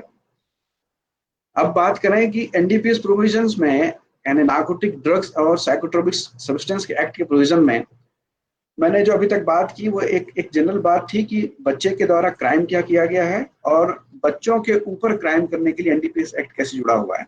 अब आगे मैं इस टॉपिक को और भी 2 पार्ट में डिवाइड करूंगा कि एनडीपीएस एक्ट में ऐसे कौन से प्रोविजंस हैं जो बच्चों के लिए रिहेबिलिटेशन की बात करते हैं, और इसके बाद में मैं फिर टॉक करूंगा रिगार्डिंग द एनडीपीएस एक्ट में प्रोविजंस क्या हैं जो कि स्पेशली प्रोहिबिशन करने के लिए या कंट्रोल के लिए है और उसके बाद ऑफेंस और पेनल्टी के लिए है। वो स्पेसिफिकली एनडीपीएस प्रोविजंस की बात करेंगे। लेकिन अभी बच्चों से लिंक होते हुए चलते हैं एनडीपीएस एक्ट को। तो एनडीपीएस में ऐसे कौन से प्रोविजंस हैं जो बच्चों के रिहेबिलिटेशन के लिए काम करते हैं, तो हम बात करेंगे। हम सेक्शन से शुरुआत से शुरू करें तो हमारा एनडीपीएस एक्ट का सेक्शन 4 है जो कहता है कि सेंट्रल गवर्नमेंट ऐसे मेजर्स लेती है। ये जो सेक्शंस हैं वो जनरल भी हैं और स्पेसिफिकली बच्चों के लिए फोकस भी हैं।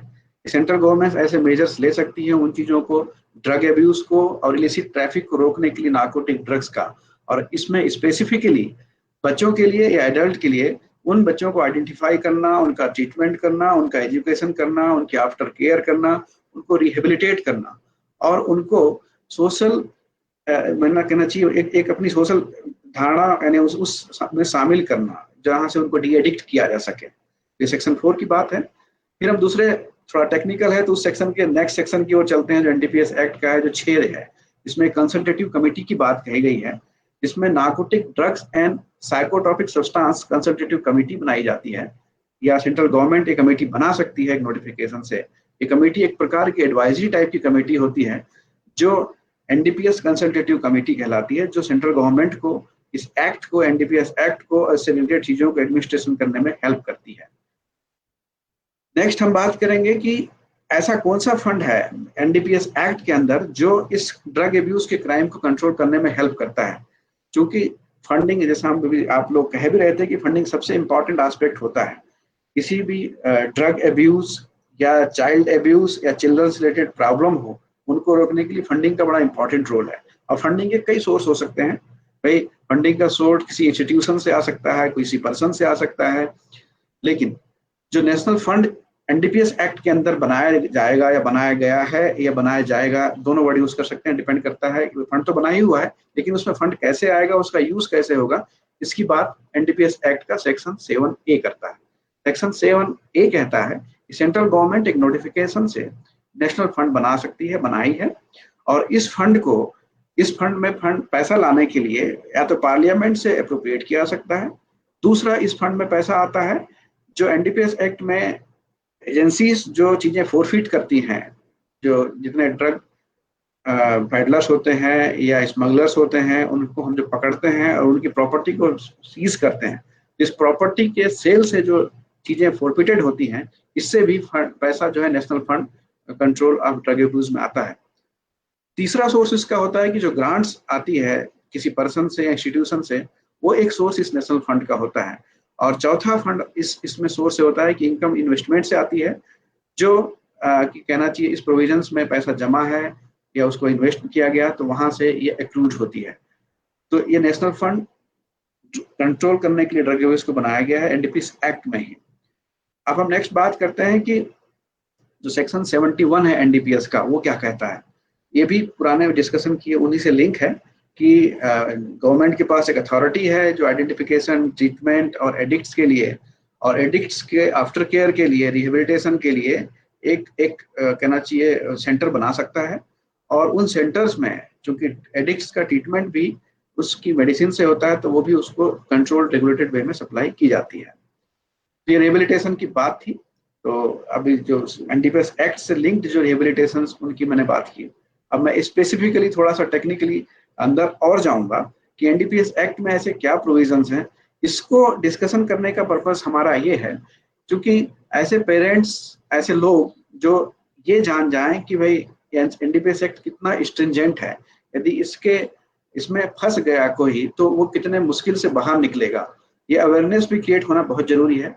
इसमें कई लोग इनोसेंट तो मैं नहीं कहूंगा, लेकिन इतना नहीं पता होता है कि इसकी स्ट्रिंजेंट कितना एक्शन हो सकता है।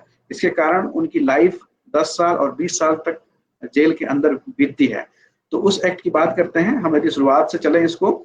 तो चूंकि कोई भी एक्ट बनाया जाता है तो हम कॉन्स्टिट्यूशन की बात करते हैं। तो कॉन्स्टिट्यूशन में हमारा आर्टिकल 47 कहता है कि किसी भी चीज के प्रोहिबिशन करने के लिए, कंजम्पशन को करने के लिए, जो कि इंटॉक्सिकेटिंग ड्रिंक्स हैं और ड्रग्स हैं, हेल्थ के लिए जो इंजूरियस होते हैं, वो हमारे संविधान में ही आर्टिकल 47 में है कि इनके लिए स्टेट्स यानी कि सेंट्रल गवर्नमेंट और स्टेट गवर्नमेंट ऐसे चीजें बना सकती है जिनसे इन इंटॉक्सिकेटिंग ड्रिंक्स को और ड्रग्स को जो हेल्थ के लिए इंजूरी से रोका जा सके। इसी लाइन में एनडीपीएस एक्ट 1985 का आना होता है। तो एनडीपीएस एक्ट की बात करें तो एक प्रकार का एक स्पेशल एक्ट है और ये सोशल प्रॉब्लम और सोशल मीनेस को टैकल करने के लिए बड़ा इंपॉर्टेंट है, क्योंकि इसे ड्रग ट्रैफिकिंग, ड्रग की डीलिंग और जो ट्रेड होता है उसको कंट्रोल किया जा सकता है। अब स्पेसिफिकली हम टेक्निकल ग्राउंड पर चलते हैं कि भाई इस एनडीपीएस एक्ट को लाने के लिए क्या क्या बैकग्राउंड्स थे। क्योंकि ऐसे एक्ट हमारे कहना चाहिए जब हम इंडिपेंडेंट नहीं हुए थे तो भी यहाँ पे चल रहे थे उस समय अंग्रेजों के जमाने से।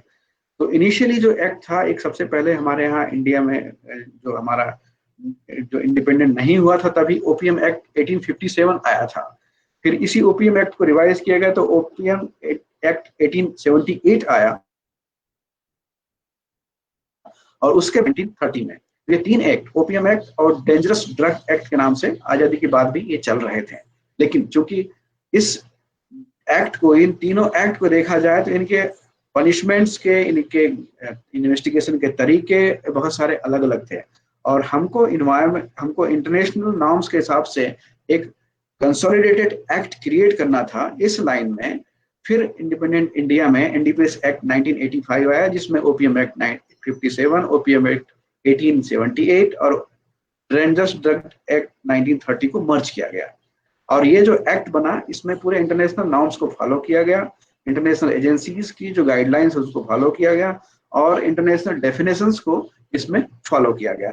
ताकि पूरे वर्ल्ड में ड्रग मिनेस को रोकने के लिए एक कंसिस्टेंसी रहे। क्योंकि पुराने जो एक्ट चल रहे थे उनके बहुत सारे ड्रॉबैक्स थे। उनमें जैसा मैंने कहा कि पनिशमेंट एडिक्वेट नहीं थे, और साइकोट्रॉपिक्स जो सब्सटेंस जिनको हम कहते हैं वो पूरे तरह से कवर नहीं थे, उनकी डेफिनेशन प्रॉपर नहीं थी। और मैं एक चीज और यहाँ ऐड करना चाहूंगा कि जो ड्रग्स हम वर्ड यूज करते हैं, ड्रग्स यानी कि इसको एक एनडीपीएस एक्ट में जनरल लिटरल मीनिंग के रूप में नहीं लिया गया है।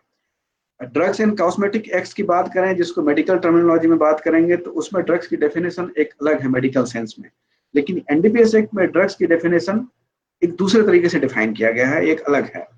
इसी तरह से जो लिटरल मीनिंग है साइकोट्रॉपिक सब्सटेंस, नार्कोटिक सब्सटेंस और कंट्रोल सब्सटेंस, इनकी मीनिंग एक्ट के हिसाब से डिफरेंट है। और इस एक्ट के आने के बाद में जो इन्फोर्समेंट एजेंसीज है जो सेंट्रल की हैं, अभी सेंट्रल की जो इन्फोर्समेंट एजेंसीज हैं, जैसे नार्कोटिक कंट्रोल्स ब्यूरो एनसीबी के नाम से जानी जाती हैं।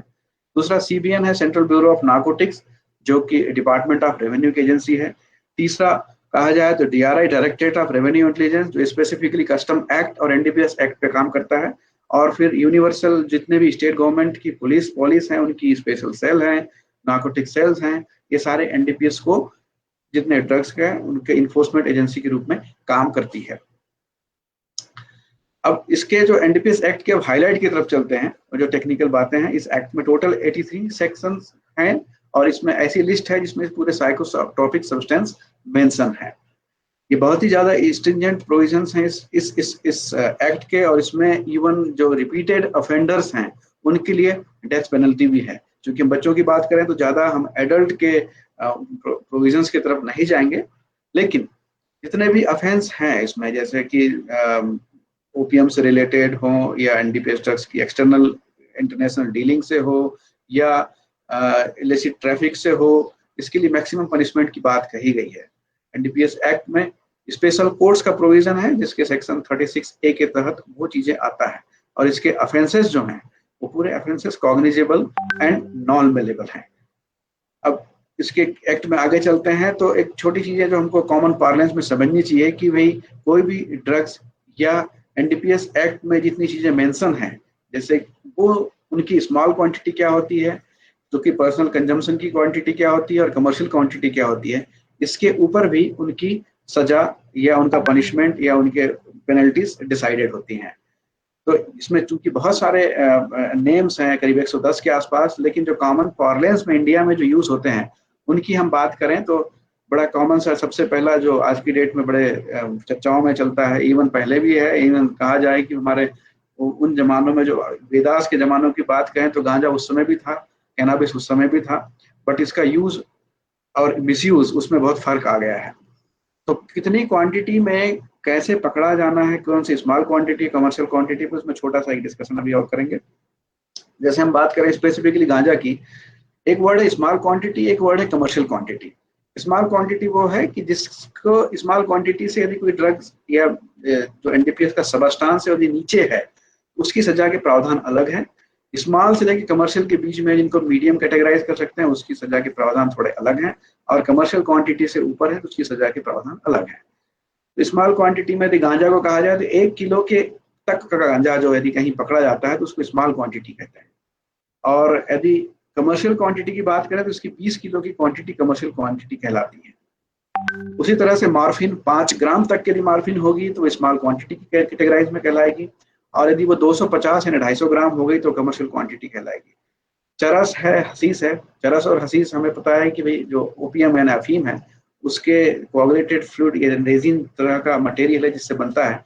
यदि चरस या चरस ऑयल या हसीस जो है 100 ग्राम तक पकड़ा जाए तो उसे स्मॉल क्वांटिटी कहेंगे, और 1 किलो के ऊपर पकड़ा जाए तो कमर्शियल क्वांटिटी कहलाएगा। फिर कोडीन है, हीरोइन ब्राउन शुगर जिसको कहें, ये 5 ग्राम तक पकड़ा जाए तो स्मॉल क्वांटिटी कहलाएगा, और उससे ऊपर चला जाए तो 250 ग्राम के ऊपर कमर्शियल क्वांटिटी कहलाएगा। फिर कोकेन है।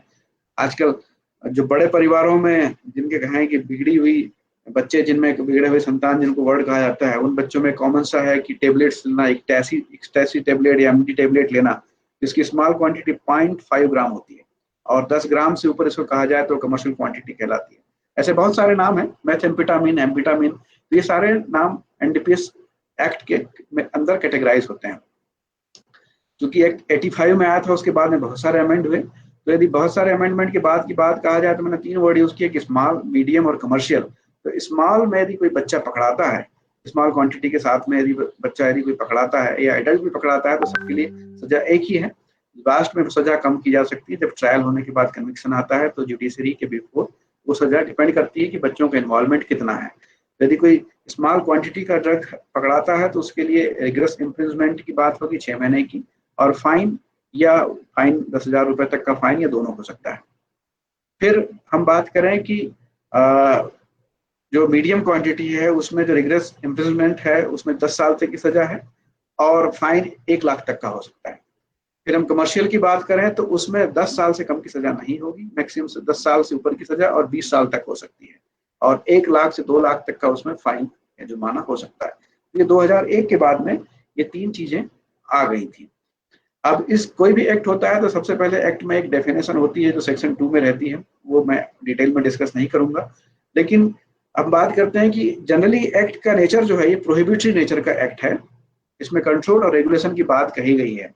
तो इसका इंपॉर्टेंट सेक्शन जो होता है वो सेक्शन 8A होता है, सेक्शन 8 होता है, जिसमें बात की जाती है कि कोई भी एनडीपीएस, नार्कोटिक्स ड्रग्स हो या सब्सटेंस हो, जैसे मैंने अभी नाम लिए, ओपियम है या कोका है या अफीम है या उससे बने हुए प्रोडक्ट्स हैं, तो उनके प्रोडक्शन या मैन्युफैक्चरिंग की बात करें, उसकी पोजेशन की बात करें, उसके सेल की बात करें, परचेज, ट्रांसपोर्ट, उसके वेयर हाउस की बात करें, उसके यूज की बात करें, कंजम्पशन या उसका इंटरस्टेट इंपोर्ट, इंट्रास्टेट इंपोर्ट या interstate export, with in import India या इंडिया के बाहर एक्सपोर्ट या ट्रांसशिपमेंट, ये सारी चीजें प्रोहिबिशन कंट्रोल की बात करें तो सेक्शन 8 में होता है। और ये सारी चीजें करना एनडीपीएस एक्ट के तहत कहना चाहिए इलीगल है।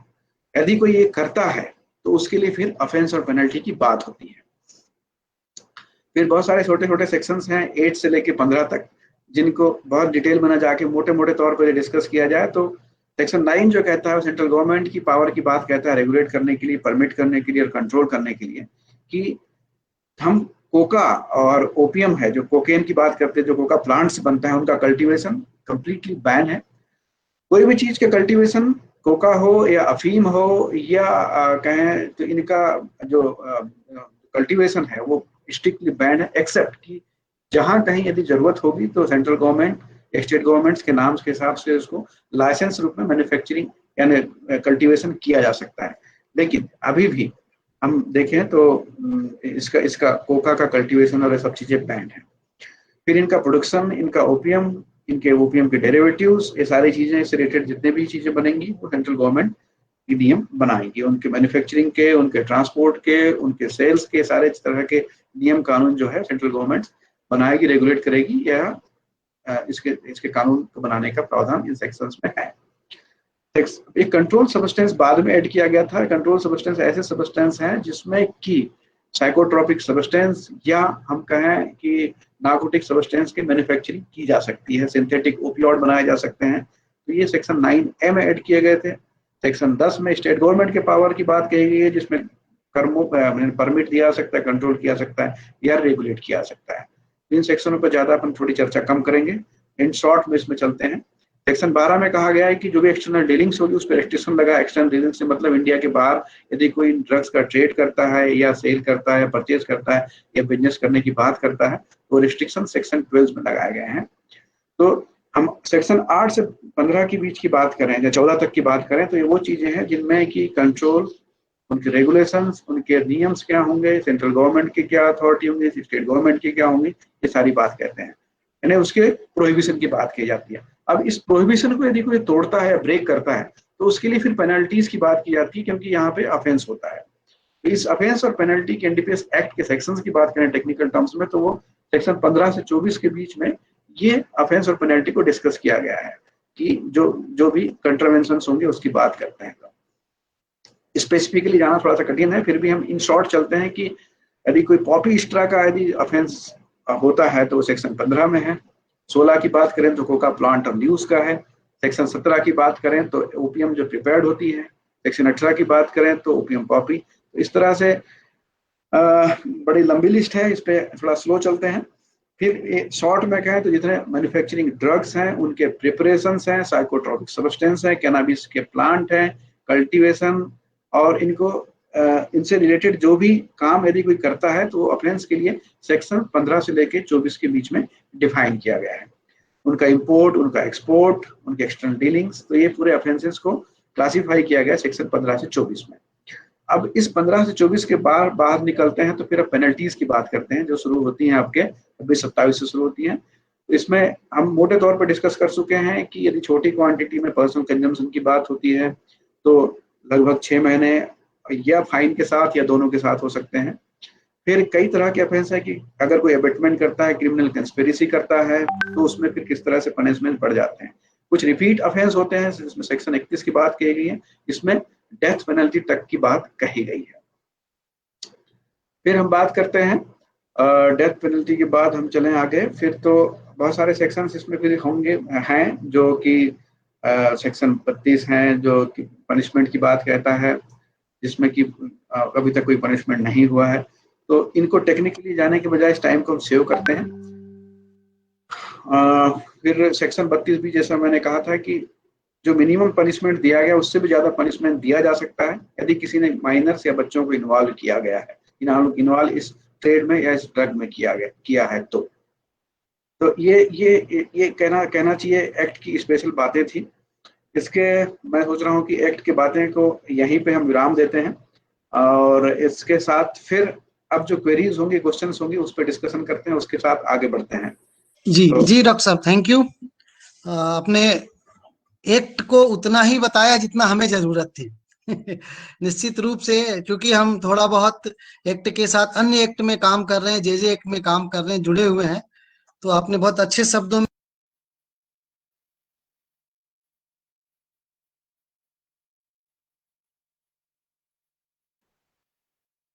आपकी आवाज नहीं आ रही है। जी, बोकारो से हमारे साथ डॉक्टर प्रभाकर जुड़े हुए हैं। आप सुन पा रहे हैं? डॉक्टर प्रभाकर जी, सुन पा रहे हैं आप मेरी बात? हाँ सर, सुन पा रहे हैं, क्या बात सुन रहे हैं जी जी, तो हम थोड़ा सा बोकारो झारखंड की तरफ बढ़ते हैं। Doctor Prabhakar x CWC member रहे हैं। करेंटली आप HOD department of psychology Bokaro steel city government college में हैं। PhD in psychology, MA in social work and MA in psychology. तो मैं आपसे निवेदन करूंगा कि आप कुछ कहना चाह रहे हैं, आप अपनी बात, 5-1 मिनट का समय है। फिर हम अध्यक्षीय उद्बोधन की तरफ बढ़ेंगे और उसके बाद सत्र को ओपन करेंगे। जी डॉक्टर प्रभाकर। हाँ सर, हाँ जी। और CCF के फाउंडेशन की तरफ से कृपा शंकर सर और जो पूरी टीम है, सभी को मंच पर लाने के लिए एक बधाई। मैं सर बोलना चाह रहा हूँ कि अभी हम लोग बच्चों के लिए काम कर रहे हैं। मेरी आवाज सुनाई दे रही है सर ना? जी, आ रही है आपकी आवाज। खासकर वैसे जो बच्चे आजकल, जैसे हम लोग ट्रेन में जाते हैं तो कुछ बच्चे की जो टोली है, भीख मांगने वाले जो बच्चे हैं, वो सब बच्चे एक गैंग बनाकर चलते हैं। और या जो शहर में बच्चे हैं, मार्केट कॉम्प्लेक्स या मॉल कॉम्प्लेक्स या जो भी भीड़ भाड़, बस स्टैंड है, जहां भी भीड़ भाड़ का इलाका है, वहां कुछ बच्चों की टोली, वो उम्र विशेष बने 6 वर्ष, 7 वर्ष, 8 वर्ष से लेकर 13-14 वर्ष के बच्चों की एक गैंग चलती है। उनको हम देखते हैं कि ये बच्चे दिन भर काम करते हैं या ट्रेन में झाड़ू लगाते हैं, उसके बाद जो भी पैसा आता है उससे वो बच्चे सर्वसुलभ चीजें जो हैं, जैसे आपका आयोडेक्स हुआ, वाइटनर है, सोल्यूशन है, ये सब चीज उत्पाद जो है, जो बच्चों तक आसानी से मिल जाते हैं, वो उन चीजों को लेते हैं। दुकानदार भी जो है सोल्यूशन दे रहे हैं या वाइटनर, वो बच्चों से ये नहीं पूछते हैं कि आप इसको क्या करोगे। वो बच्चे उन चीजों को, जो उनको आसानी से मिलने वाली चीजें हैं, उनको लेकर और नशे में लिप्त हो रहे हैं। ये बोकारो ही नहीं, झारखंड के सभी जिलों में या देश स्तर पे सभी जगह पे इस तरह की सिचुएशन देखी जा रही है। आजकल छोटे बच्चों का एक गैंग चलने लगा है। वो बच्चे कभी पढ़ाई में लिप्त नहीं है, वो बच्चे दिन भर 10 बजे सुबह से लेकर शाम तक भीख मांगने में, और इस तरह के जो बच्चे हैं इनकी एक बहुत बड़ी टोली जो है नशे में प्रवृत्त हो रही है। ये बच्चे कल को बड़े होकर बाल अपराध की ओर भी बढ़ रहे हैं। हम लोग को यहाँ पे ये सोचना है, जो भी स्टेक होल्डर है, इन बच्चों को हम कैसे सही दिशा दे पाए, क्योंकि ये सब बच्चे जो हैं आज जो हम देख रहे हैं कि बाल अपराधी जो बढ़ रहे हैं, या फिर हम आगे आते हैं बाल सुधार गृह में भी जो बच्चे आजकल आ रहे हैं, ज्यादातर यौन उत्पीड़न या गलत चीजों का, और खासकर नशा सेवन, तो अगर उनसे हम लोग काउंसलिंग कर रहे हैं तो देख रहे हैं कि नशा सेवन की आदत उनको बचपन से लगी है, वही गलत संगति। तो वैसे बच्चे जो गरीब घर के बच्चे हैं, यहाँ पे बच्चे दो तरह के, एक संभ्रांत परिवार के भी बच्चे हैं जो नशे सेवन में लगे हुए हैं, और एक वैसा बच्चा जिसका सामाजिक आर्थिक स्तर काफी निम्न है, वो बच्चे भी इसी तरह से पैसा कमाकर और नशे सेवन में पतित रहे। वो उस पैसे का सदुपयोग नहीं कर रहे हैं, उस पैसे से नशा सेवन करके, सिगरेट पी के, और जो भी चीज जो आसानी से मिलने वाली चीजें हैं जिस पर बड़ों की नजर नहीं होती है, दुकानदार की नजर नहीं जाती है कि ये बच्चे सोल्यूशन खरीद रहे हैं तो क्या करेंगे, या व्हाइटनर ले रहे हैं तो लेकिन वो बच्चे सारे लोग धीरे धीरे ये जो नशे की आदत है उनमें प्रवृत्त हो रही है, और फिर जैसे जैसे उनकी उम्र बढ़ रही है वो फिर बड़ी आदतों, बड़ी चीजों के प्रति उनका झुकाव बढ़ रहा है। और हमारा जो समाज है, जो बच्चे हैं, ये बच्चे अपराध में, मोबाइल चोरी में, छोटी छोटी चोरी में, ऐसे करके आजकल हम लोग एक आंकड़ा देख रहे हैं बाल सुधार गृह में, वैसे बच्चे आजकल आना शुरू हुए हैं। मैंने नाबालिग के साथ दुष्कर्म करे, लड़की 7 साल की है, लड़का 12 वर्ष का है। ये कल परसों की घटना है बोकारो जिले की, रांची में भी इस तरह से देखने वाला। तो आज जो यौन उत्पीड़न की घटना घट रही है उसमें वयस्क से ज्यादा बच्चे भी जो हैं, नाबालिग बच्चे हैं, उनकी संलिप्तता आ रही है। कहीं ना कहीं इसमें परिवार की जो स्थिति है, खासकर जो विक्टिम परिवार है, माता पिता ध्यान नहीं दे रहे हैं। हालांकि माता पिता का एक बहुत बड़ा रोल है, सोशलाइजेशन का एक बहुत बड़ा रोल है, लेकिन जो विक्टिम, जो ब्रोकन फैमिली है, जो टूटी हुई परिवार है, वो बच्चे कैसे उनको सही दिशा हम लोग दे पाए। जो भी हम स्टेक होल्डर हैं, ये बच्चे अगर आज इनको हम सही दिशा नहीं दे पाते हैं और ये दिग्भ्रमित होते हैं, तो धीरे धीरे हमारा जो समाज है अराजकता की ओर धीरे धीरे बढ़ रहा है। आज इतनी घटनाएं घट रही हैं, प्रतिदिन आप हम लोग अखबार पत्र में पढ़ रहे हैं, डेली यौन उत्पीड़न की घटनाएं, उत्पीड़न की घटनाएं बहुत बड़े तौर पे व्याप्त हो गई है। अराजकता का माहौल काफी बड़े तौर पे व्याप्त हो रहा है। तो यहाँ पे हम लोग जितने भी स्टेक होल्डर हैं, कम से कम बच्चों को, ये क्योंकि नशे की आदत जो है कम उम्र में ही लगती है, तो इन बच्चों को, जो बच्चे दिग्भ्रमित हो रहे हैं, इनको हम कैसे सही रास्ते पे लाएं, कैसे, यहाँ पे दिनेश सर से भी हमारा एक प्रश्न है कि इन बच्चों को हम कैसे सही व्यवस्था दे पाए। और हम लोग और आगे चलते हैं, जो बच्चे पब्लिक स्कूल में पढ़ रहे हैं, देखते हैं कि आजकल ई सिगरेट का चलन है, ये बच्चे ऑनलाइन बिक्री कर रहे हैं, फ्लिपकार्ट और भी बहुत सारी जो यहाँ से मंगा रहे हैं। कोटपा एक्ट है, इसमें ये है कि किसी बच्चे तक ये नहीं मिलना चाहिए, लेकिन ये सब जो बच्चे हैं, और बोकारो में देखते हैं कि जो डीपीएस के बच्चे हैं या चिन्मया के बच्चे हैं, कैंपस में ही जो आपके साइबर कैफे हैं 100 मीटर के अंतराल में है, उन बच्चों को वो उपलब्ध करा रहे हैं ये सिगरेट बड़े पैमाने पे।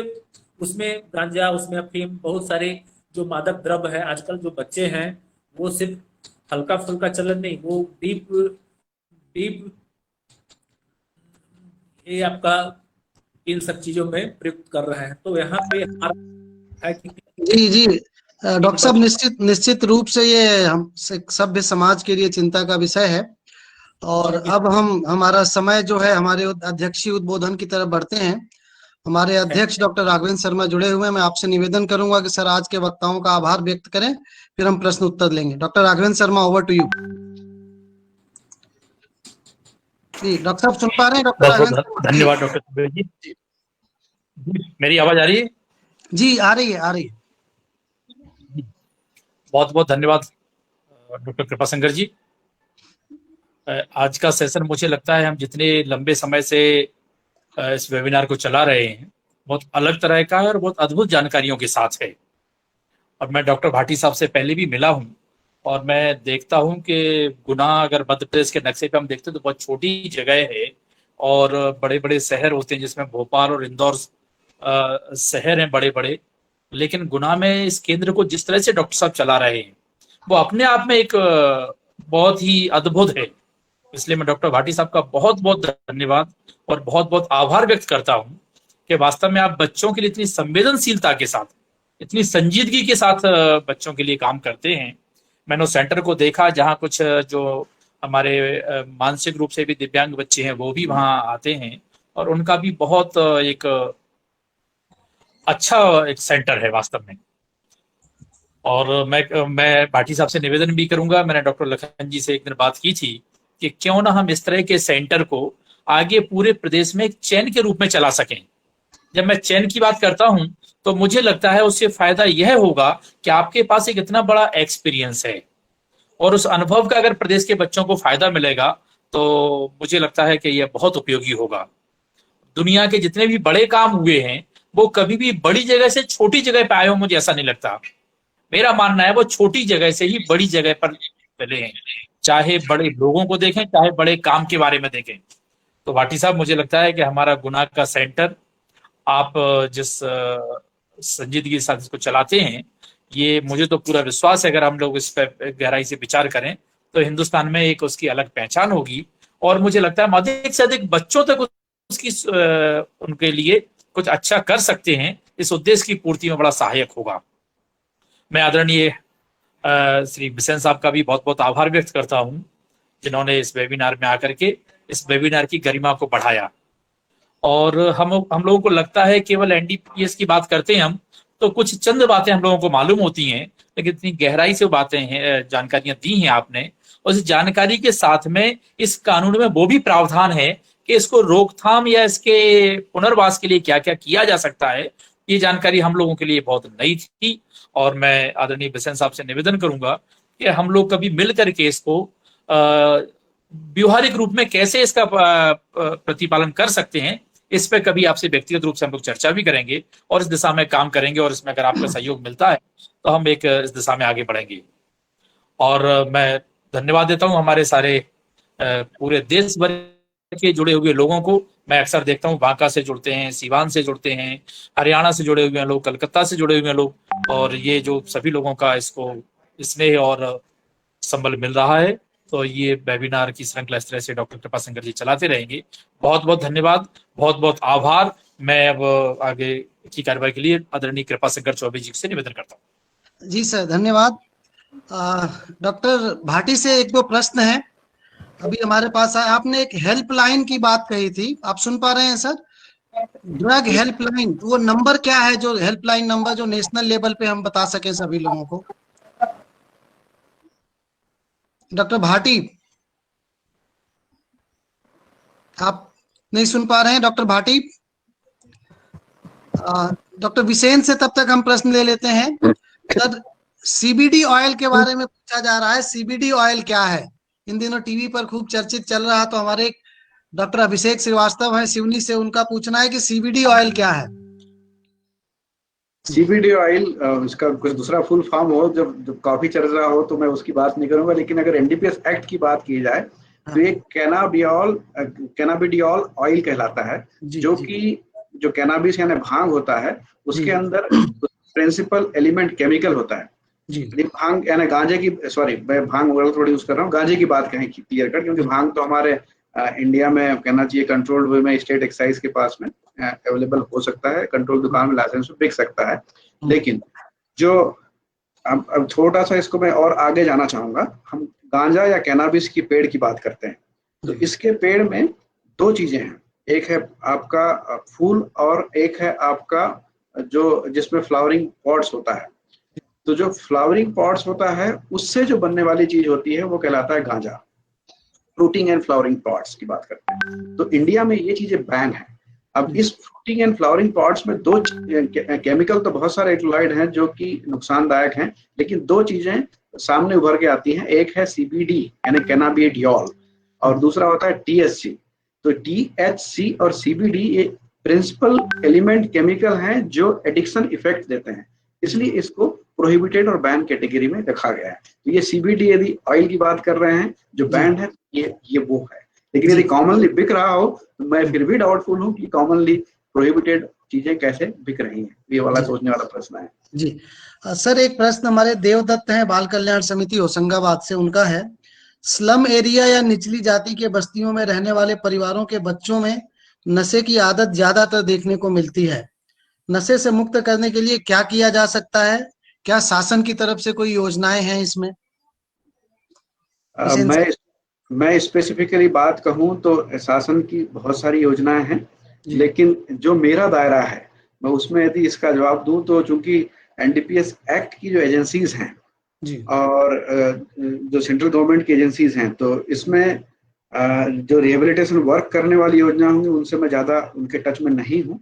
लेकिन हम बात करें एज ए लॉ इन्फोर्समेंट, तो उन योजनाओं के बारे में बहुत ज्यादा वाकिफ नहीं हूँ क्योंकि मेरा उनसे टच नहीं है, तो मैं ज्यादा कमेंट इस पे नहीं कर पाऊंगा। ठीक है डॉक्टर। हाँ, एक प्रश्न है कि ई सिगरेट का प्रयोग निजी स्कूल के बच्चे अधिकतर कर रहे हैं, इनको उपलब्ध कराने वालों के विरुद्ध क्या कार्रवाई की जा सकती है? क्योंकि फिर मैं कहूंगा मैं लेकिन इसका जवाब देना चाहूंगा। एज ए एनडीपीएस एक्ट और डीआरआई की बात करें तो ये उसके परव्यू की बात है, but as a personal knowledge की बात करें तो मैं इसमें जवाब ये देना चाहूंगा क्योंकि दोनों हर चीजों के प्लस और माइनस हैं।